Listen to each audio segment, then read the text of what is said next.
What's up, guys? It's Chris from Pursuit of Possibility. Welcome to my channel. It's committed to sharing positive perspective and practical strategies to live life fully. We've got an awesome guest today, my good friend Nicole, who I knew in Austin. Then she ran off to Austin. Oh gosh, Austin and Boston. Okay, previous chapter. Thank you, Nicole. Keep me honest. You're welcome. I knew her in Boston. Then she ran off to New York City to the Big Apple. I ran off to Austin and then LA. And next thing you know, I look at her Instagram, Lashes and Lemons, and she's almost got 30,000 followers. It's amazing.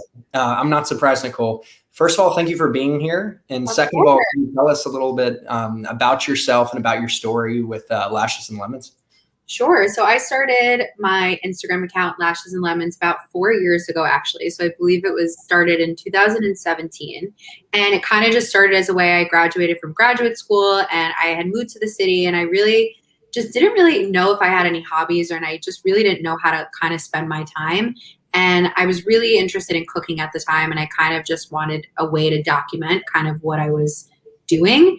And 4 years later, I have almost 30,000 followers. I feel like I have grown as, a person, a professional. I've completely immersed myself in a completely different career space than obviously what I'm currently doing. I really have defined myself as an entrepreneur, coming up with new ways to expand my business and really just valuing networking and meeting people. So it's been so fun to kind of just see where I've come from and kind of just be excited about where it's going. So that's pretty much it. Yeah, I'm so excited for you. And aren't you an occupational therapist, 9 to 5? Yes. Cool. 8 to 4 because we work school hours, but okay. Yes. Here's me, the sales guy in the corporate world, working the 9 to 5. But could you talk a little bit about how you balance your lifestyle, because you have a 9 to 5, or 8 to 4 job, and you're expanding from an entrepreneurial perspective. You've been very successful. You must be extremely busy, and you're living in the Big Apple. Do you have any pro tips around organization productivity, or what's helped you be effective? I think when you're doing something that you enjoy doing, that you're always just going to be organized and you're always going to be productive, because I think that when you find joy in something, you're always going to just want to be doing it. So if a task is not enjoyable to you, or you're not really enjoying it, I think as I've grown in the space, and obviously how I've, since I've turned it pretty much into a business, there are aspects of, what I'm doing that now I've outsourced. If I'm finding that this is just not efficient for me or a good way to spend my time, for example, my website, I'm not going to sit there and spend a million hours trying to figure out Squarespace. So that's just something that I've outsourced. But for me, I really enjoy interacting with all of my followers and making sure I'm keeping up with direct messages and comments, because that's really how I engage with my community. So I think that, just if you enjoy what you're doing, you're always going to be productive, because it's going to be something that you want to spend time with. And when you're not productive, you're not doing something. And then outsource where you can, or figure out if there's a different way that you could make it more enjoyable.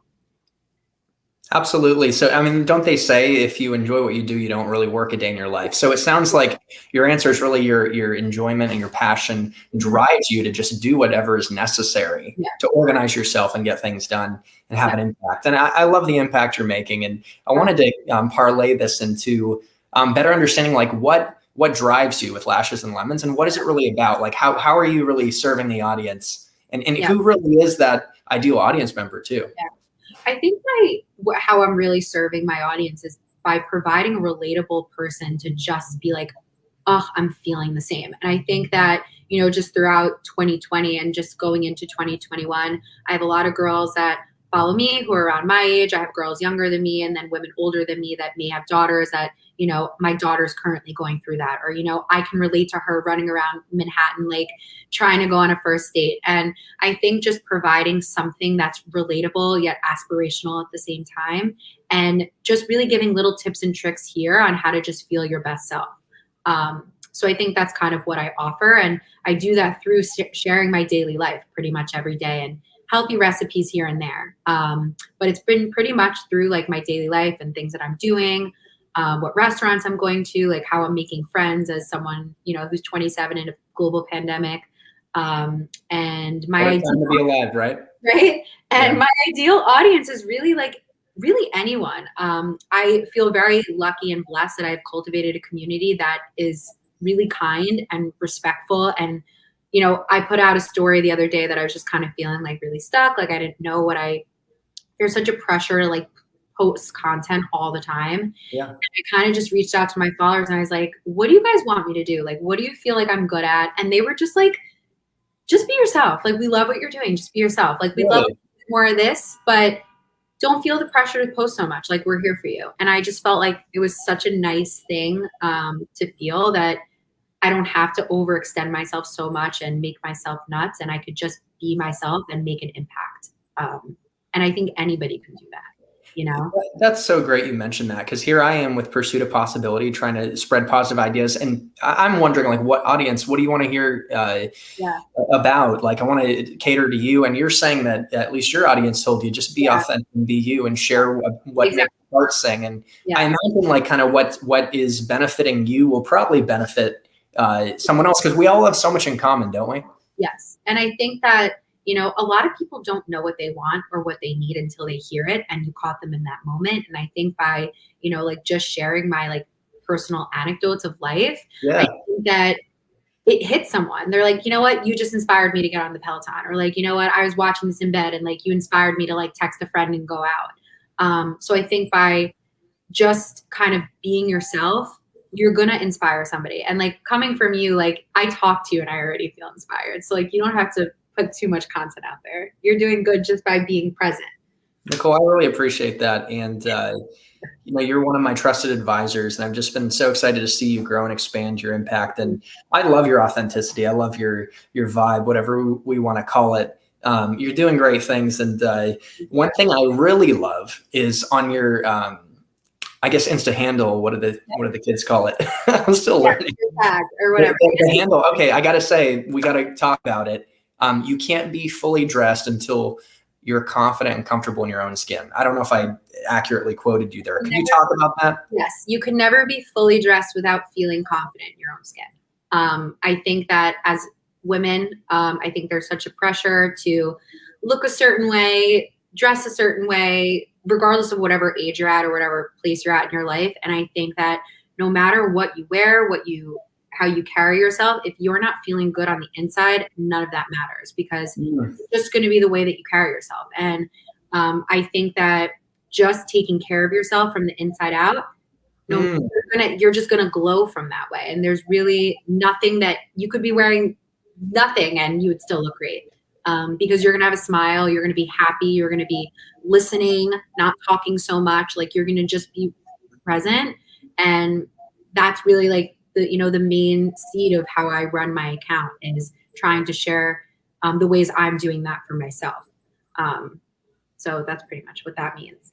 Absolutely. And I've been reading 7 Habits of Highly Effective People. Like, great for business, you know, I'm in sales, but also great for personal relationships. And it talks about something that you mentioned, an inside out approach, really like cultivating almost like a harvest. And it takes time, like, but your character and your well-being, like self-love, self-care, and over time from the inside out, it ripples out into the world. Yeah. And it's funny how the way we perceive ourselves, if we think negatively or positively, has such an influence on how other people perceive us and the outcomes we get. And so I wanted to dig deeper into a few things. So maybe we can, bite off one thing at a time. The one is like, what is confidence to you? What is true confidence, authentic confidence? How do you build it? Yeah. And then also, I'd love to talk about, self-care and some of your self-care habits. Maybe we could bite off the confidence piece first. Sure. I think to me, self-confidence means trusting yourself and knowing that you can always rely on what you say you're going to do.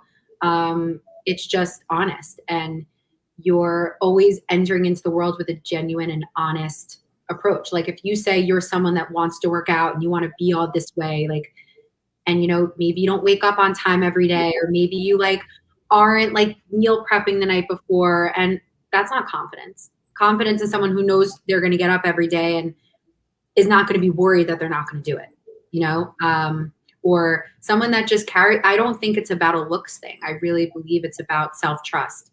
Can you trust what you say you're going to do?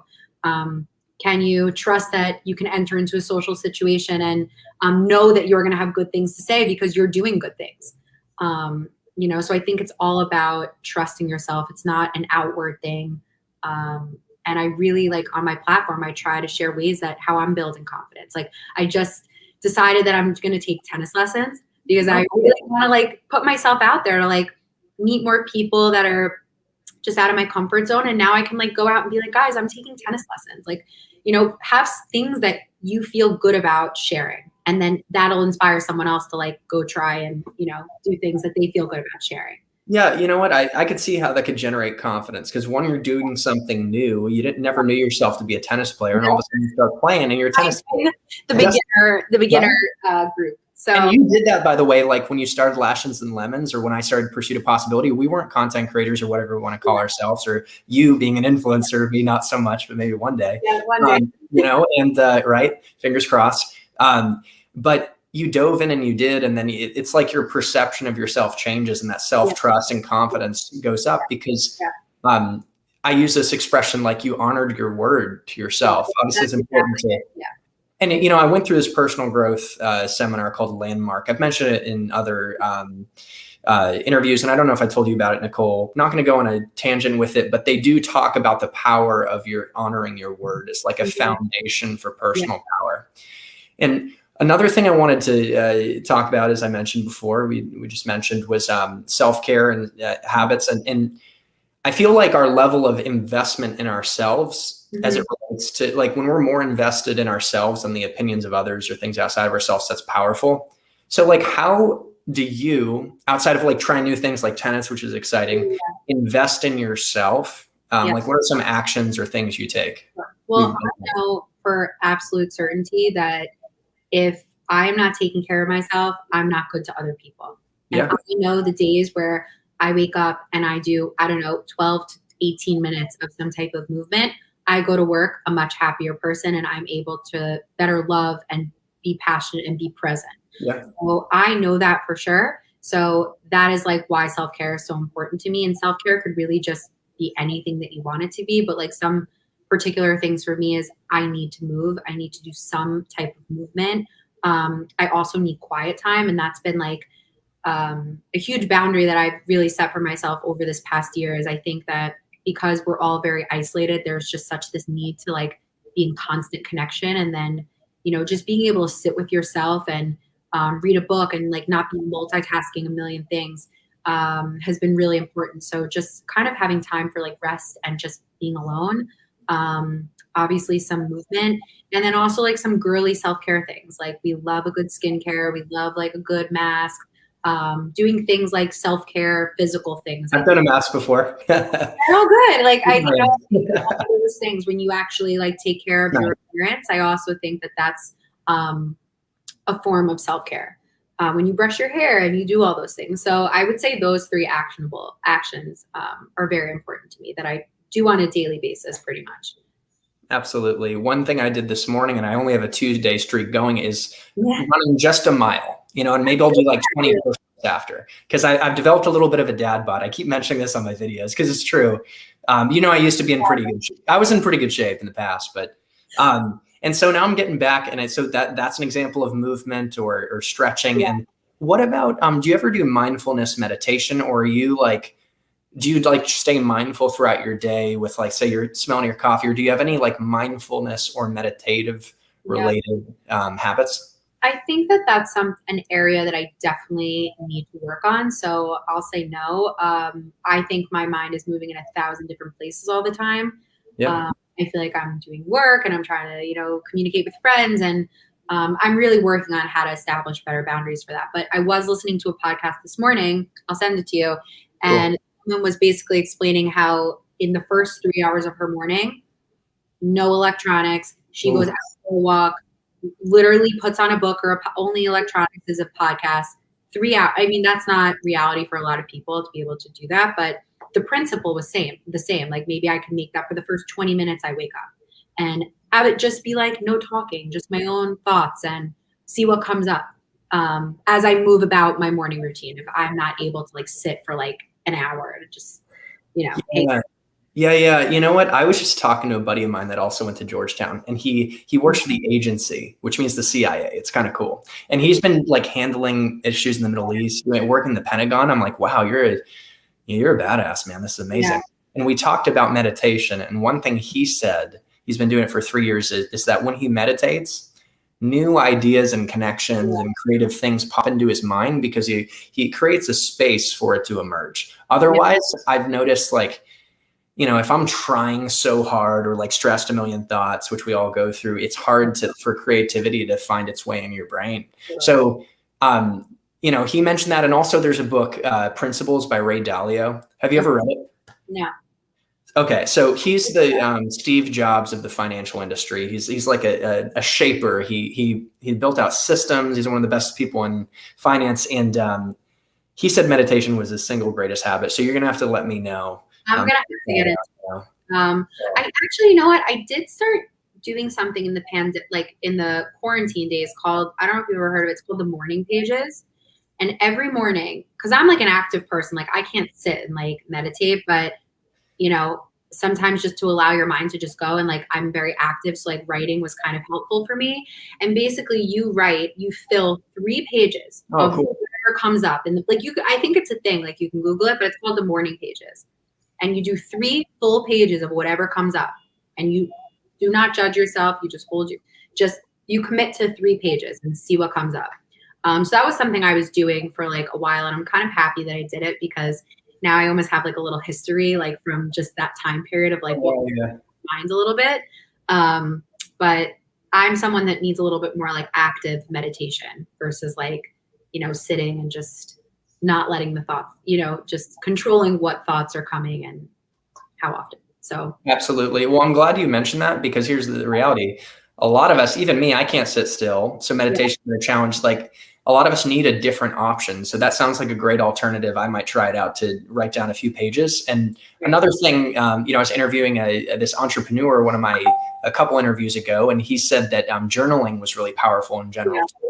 And especially, maybe we can dive a little bit into a topic that I think impacts all of us, which is mental health. And this could be a good segue, but he mentioned with like ruminations and tough thoughts on difficult days, like getting things out on paper is helpful. But I kind of wanted to segue into that because like we went through a pandemic. Let's be real. Like I struggled with depression and anxiety quite a bit. I don't know your experience, but we all kind of went through it. So do you have any thoughts on the topic and like strategies, I guess, that worked for you? So I've been in therapy pretty much since the start of the pandemic, not consistently, but since I went back to work, therapy was something that I had to make a priority because I knew that I needed to work through whatever I was feeling so that I could be more functional. And one of the things that I learned in therapy, because I was really feeling a lot of anxiety just because I was going into the office in the very early days, pre-vaccine and everything. And I would wake up with a ton of worry, a ton. Like it was a ton of just a lot of heavy worry. And I know a lot of people feel that. And I think a lot of people felt it more, when they had to go into the office, they had to think about, okay, well, I can't see family or whatever. And what I would do, I would write a list of all the things that were worrying me, whether it was 3 things, 20 things, whatever they were, which things did I have tools for? So like, for example, like I was worried about getting sick. I would write down, I have a mask. I was worried about like not knowing what I made for dinner. I'm like, Nicole, that's ridiculous. Like, you know what to make for dinner. Go find something on Instagram. But the amount that was worrying me, it was so much more manageable when I could see it and I was able to go through it and know that I actually had tools to handle all of those things. But when it's so much, you don't. And I think with anxiety, it's like, we feel so much all the time, and one thing makes us anxious, then something else makes us anxious, and it almost becomes this big cloud of anxiety. Yeah. And, just seeing it for a task and not something that's so daunting really helped make it so much more manageable and actually increased my confidence a lot more because I actually had the tools to deal with whatever was making me anxious. Maybe there was a couple things like, during the pandemic was not something that I could personally handle, but, putting my mask on and making sure I like exercised and, doing stuff to take care of myself. Those were things I had control over, and writing it down really, really helped me a lot. So that's one tool that I could share from therapy. That's really helpful. And Yeah. I've been in therapy too in the pandemic. And even before that, I think it's a really great tool. And I think like self-discovery and self-awareness is really important. Yeah. Even beyond the pandemic in the past, like, when I was a kid, I was really anxious, I was kind of a people pleaser but friendliest guy in high school, all that stuff. It's great. But I had things I needed to work through, and there were factors kind of in my childhood that influenced me in that way. And therapy really helped over time, like confront it and work through it. What's interesting too, though, is how like some of our perceived challenges and like things like anxiety can also be turned into like an advantage, like it can be turned into an opportunity and give you empathy. And have you seen in your life, like whether like, has that been the case, or are there areas in your life where you've seen like challenges, even personal challenges have turned into like big opportunities?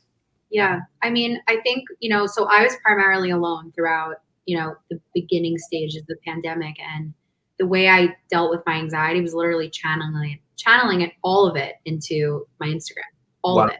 Yeah.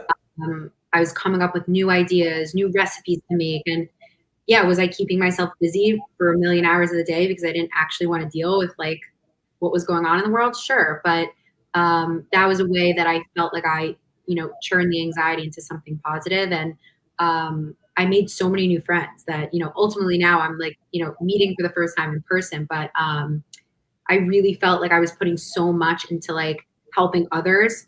But it was my anxiety that was driving it, because I didn't want to be sitting alone with my own thoughts. I wanted to like be constantly busy. But it ended up being like a positive thing.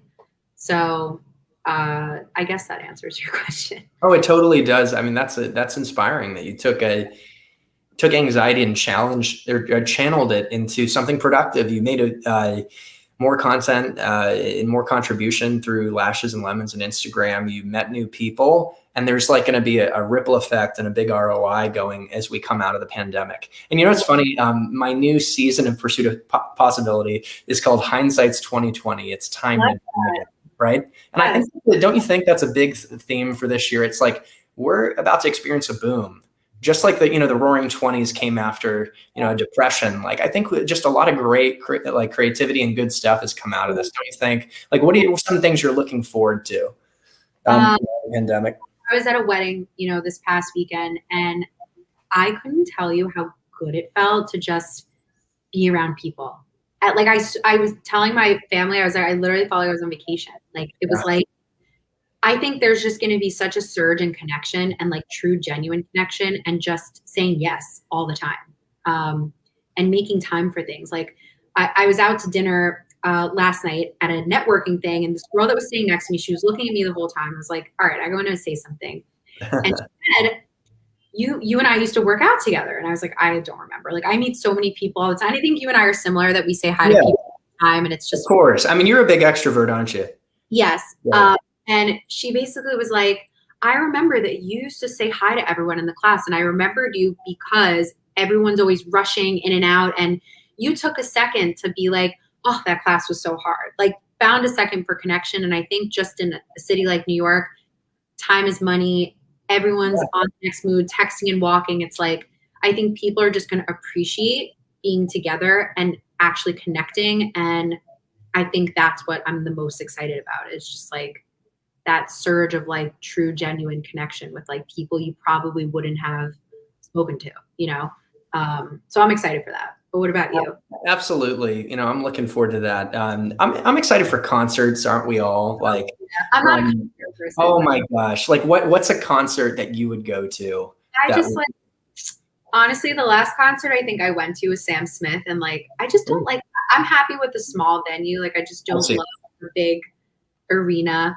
But I don't know. I'll probably say yes now, to be honest. Like my new word is like, actually my new word has been no. Now my new, like, I don't say yes when I mean no. It's no.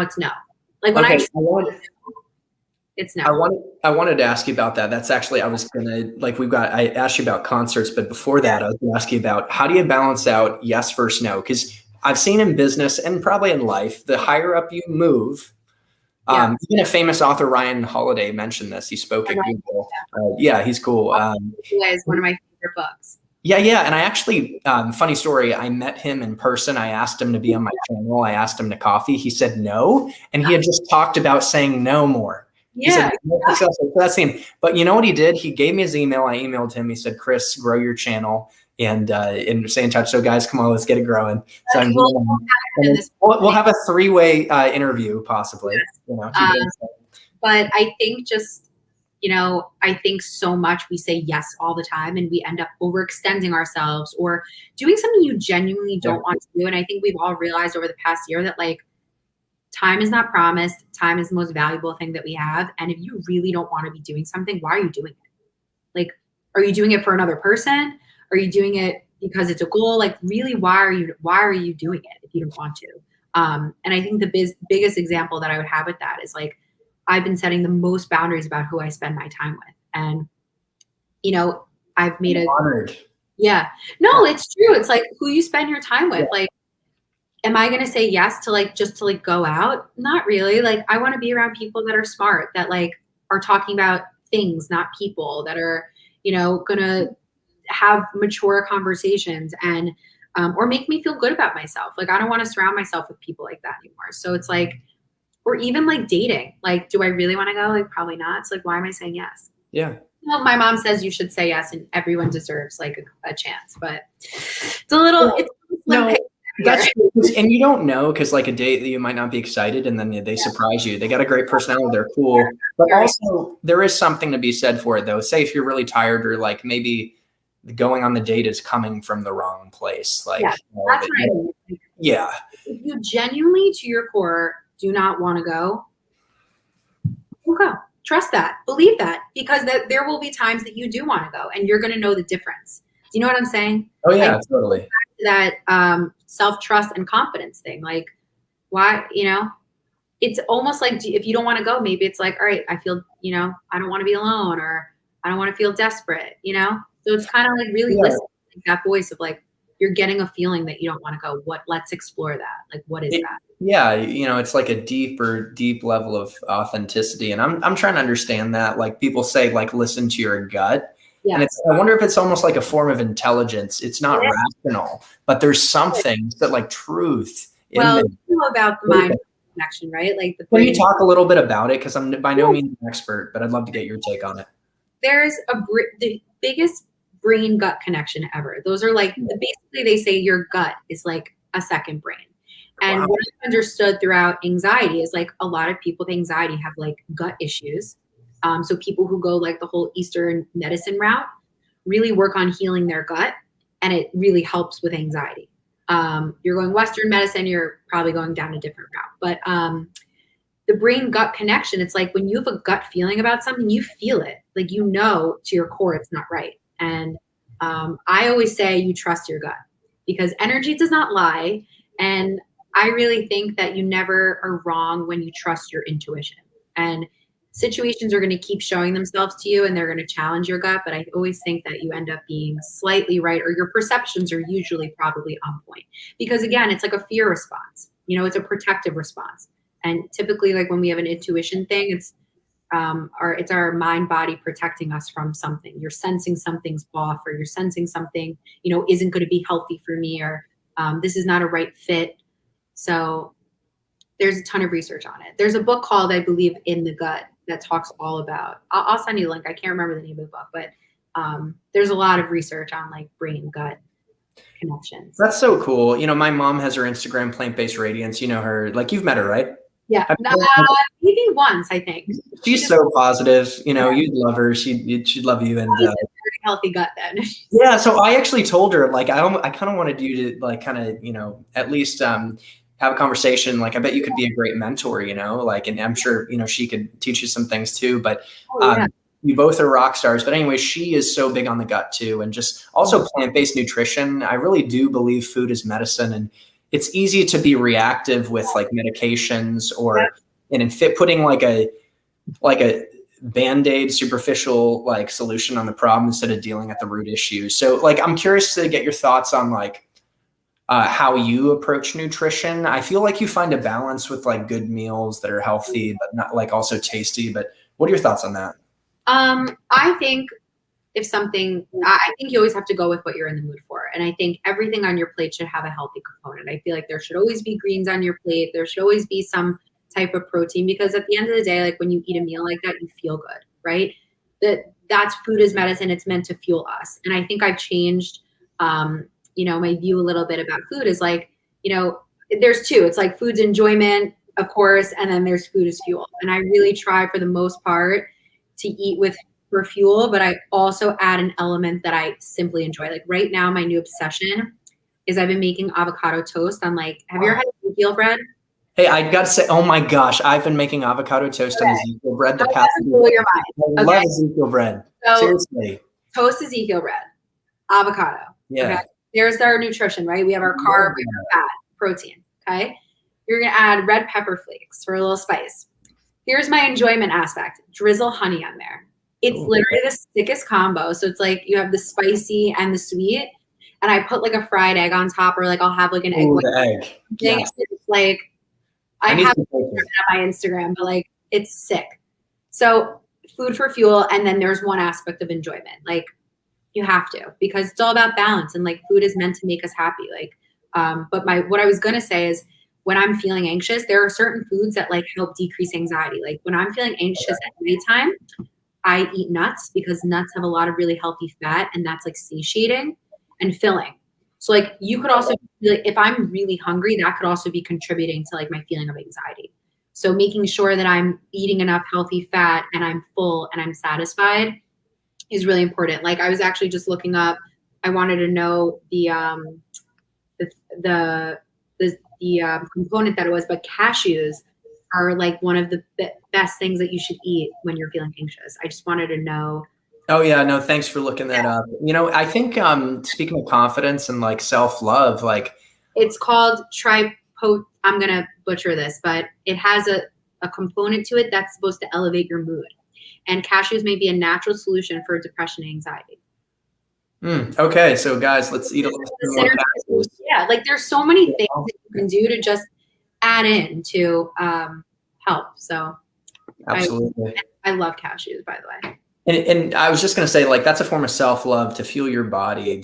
And when you know that you're eating the right foods, that gives confidence too, or at least I would think it does for me. Yeah, because you're taking care of yourself. So yes. Right. And by the way, we got to make sure everyone knows your Instagram account to follow, because like things like this, I didn't put it on the bottom thing. I like put my name. I didn't know how to change it. Oh, here, I could change it.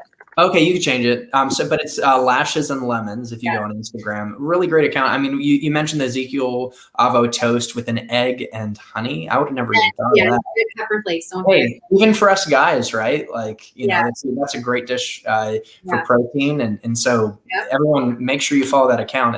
There's a lot of great things on there. And you know what? We're probably coming up on time, but there was a question that popped in my head, because like you've been very successful. You have your 8 to 4 job, but particularly with Lashes and Lemons. And I'm sure there have been challenges maybe that you might have run into on your journey, getting to where you are today. Like, have there been any internal like barriers or things you've had to push through to really expand yourself and be authentic as you are now? I think something that I struggled with, I struggle with it during moments of imposter syndrome a little bit. And do I matter? Does this matter? Is this important? Am I wasting my time? And every time I feel that, I put it out there, and I always get some type of validation back. So I think when you're feeling something like that, or you're feeling down, don't sit in that. There's a group of people that either this is like a friendship situation, or your family, or, on some type of bigger scale, like I'm talking about, your community's there for you. So I really feel like when you're feeling down like that, or you're just feeling a little lost, people are meant to push you back up. So I think I have moments of like, why am I even doing this? But if I run into someone on the street and I made their day, like, I made your bagels. I also make my own bagels. So if you wanted to try healthy bagels, they're on my Instagram also. I thought I saw one recently that just looks so good. So I love that. Like, basically imposter syndrome is something we all deal with. I really felt it at Google. I still, can struggle with it. And it's something to, push through. And it's encouraging to see, how you've really grown and worked through it yourself. It's just a great example for everyone else. And by the way, guys, I just got a call from my manager. I have a performance review, like literally in like 5 minutes, but he just called me early. So we probably got to wrap it up, but I'm missing Nicole. This has been amazing. I'm so happy for you. So glad to call you a friend and really not just a friend, but someone I'm really constantly learning from. Do you have any final calls to action or words of encouragement for the audience?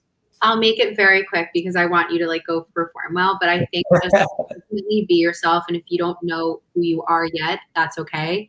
Take steps to get there and push yourself and go out of your comfort zone and say hi to someone. You might be feeling shy. You might be the most social person. You never know unless you try. So I think just be on a journey to figure out who you are in this world and what you can give. That's what I think.